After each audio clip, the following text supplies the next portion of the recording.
Red Hood and the Outlaws, number 8, written by Scott Lobdell, art by Kenneth Rockefort. It's pretty much a one-shot. It's pretty much just a one-and-done sort of thing. It picks up from the Susie Sue plotline of the really, really big woman that Jason shot, if you remember that. So, where do we begin? So, we go back to Hong Kong, way, way back after Jason had just left the all cast and was going out on his own. And apparently he's like, all right, my plans are I'm going to kill the Joker and I'm going to attack Batman. But as to do so, I need a lot of money and resources. So he crashes the funeral of this mob boss guy. Like, literally crashes. He knocks over the casket. And he tells all the gangsters there, like, I don't know what kind of money you're making, but you all are going to give me 10% starting now. Got it? And then this little old lady mobster just pipes up and she's like, someone kill this punk. And so all the people go after him, the gun's drawn, and it's just an absolute bloodbath. And apparently this is a story he's recounting to Starfire and Arsenal. And it's to get up to the point of explaining what Susie Sue is. And apparently Arsenal makes the jump of, so Susie Sue was one of those mobsters and you like attacked her or something like that. And he's like, oh no, not at all. So after I killed that crime family, another one came in. And then I killed that one. And then like 2, maybe 3 more happened. Until finally we got to one, the Familia de Flores, who Miss Sue was a part of. And at that point, he already had the money he needed. And so he decided, all right, well, I do still want to like help Hong Kong a little bit. So I'm just going to go ahead and kill the entire crime family. And then I'll leave it better off. But in his infinite mercy, Jason decided not to kill Susie or her father, thinking they would clean up their act and see the way and the light and all that. They didn't, because Jason killed their entire family and took their livelihoods from them. So she swore vengeance on Jason. And then, of course, back in an earlier issue, he put a bullet in her skull, he shot her and she felt like comatose or whatever. But now she apparently put out a call to like the world, just in general, trying to get Red Hood's attention, saying that she's taken the children's ward at Gotham Hospital hostage, and she will kill them all in 2 hours unless Red Hood shows up. And that was an hour and 45 minutes ago. So they got to get in there and do it. And they do some scans via the ship that they stole and see there are a lot of men with guns in there, and they're definitely not bluffing. So let's get into it. And then we see what the battle plan is. So the children's ward, we have Roy inside. He takes the elevator up, and he's like, excuse me, hi, does anyone know where cosmetic surgery is? I really feel uncomfortable with my nose. And as they got guns trained on him, all focused on him, Starfire standing outside, like flying outside the window of the children's ward. And as soon as they flip around, like get the guns on her, Roy rushes in to save the kids and all that are around, and Starfire just lets loose hellish fury.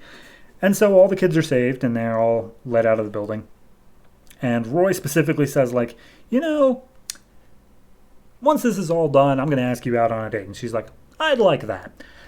And then we see what Jason was doing the whole time, and he's basically just going floor to floor, trying to find where Susie is. And when he finally gets to the floor where he thinks she is, he's in the elevator, it opens up, he's got guns drawn, no one's there.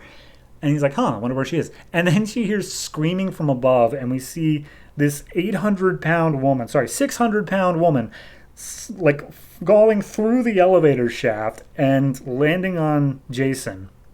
The cable to the elevator snaps and it just starts falling down. And she's like, all right, Jason, you're going to die. And he's like, you're going to die too. This is an elevator and we're both going to crash at the bottom. She's like, I'm 600 pounds. I got protection. You're going to die. And immediately the elevator is caught. It's Starfire. She's grabbed the cable. And Susie opens up the doors, runs her way out, saying, oh, it's not going to end like this.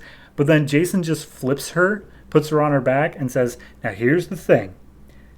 I'm going to let you live if you promise me that you're going to stop this. And she's like, never. As long as I breathe, I will want you dead. And he's like, I respect your decision.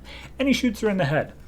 So then we go back up to the rooftop, and they hop back in the truck, and they're like, yeah, all right, let's go. And Arsenal is basically like, we're in Gotham, dude. Why don't you show us around? This used to be your city. And he's like, I got reasons I don't want to be here.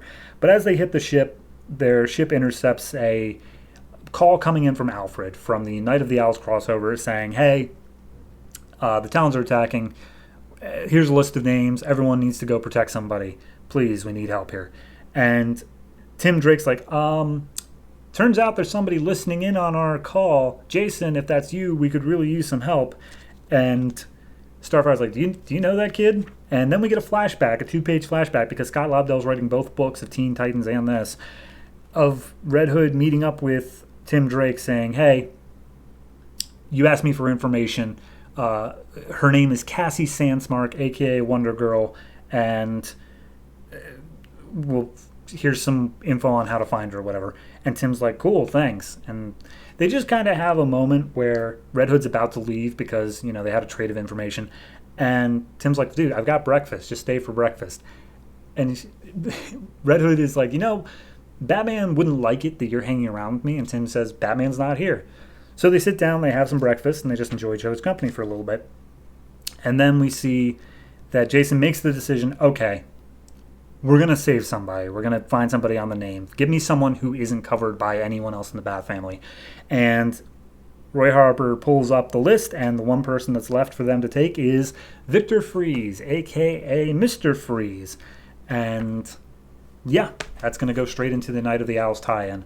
So I don't care about Susie Sue, like, at all. I don't know if that was a thing that was somehow like part of his origin story, and Scott Lobdell thought that he just needed to wrap that up, or if this was her origin story, in which case, wow, that was wrapped up quickly. But like, it wasn't. I don't care. It's a non-story to me. They at least made it a little bit interesting with the whole children's ward. I feel like the story was structured around the fact of, because of the tie-in happening next issue, we have to have a reason for Jason to be back in Gotham right now. And it's a good enough reason. It's fine. But pulling back the character that we had already set up in an earlier issue and then just outright killing her is like, okay, it feels like a waste. I guess that's the biggest thing of you had to do this thing, and therefore you had to waste a character. And that just feels a little bit blah to me. So overall, though, art, fantastic. Looks great throughout. An occasional odd face here or there, but it really works with the cartoonish nature of Susie at the very least. So I'm going to go ahead and give this one I give it a 6.5. It feels okay. It's not great, but it feels okay. And next month is a crossover to Night of the Owls, so we'll check that out when it comes.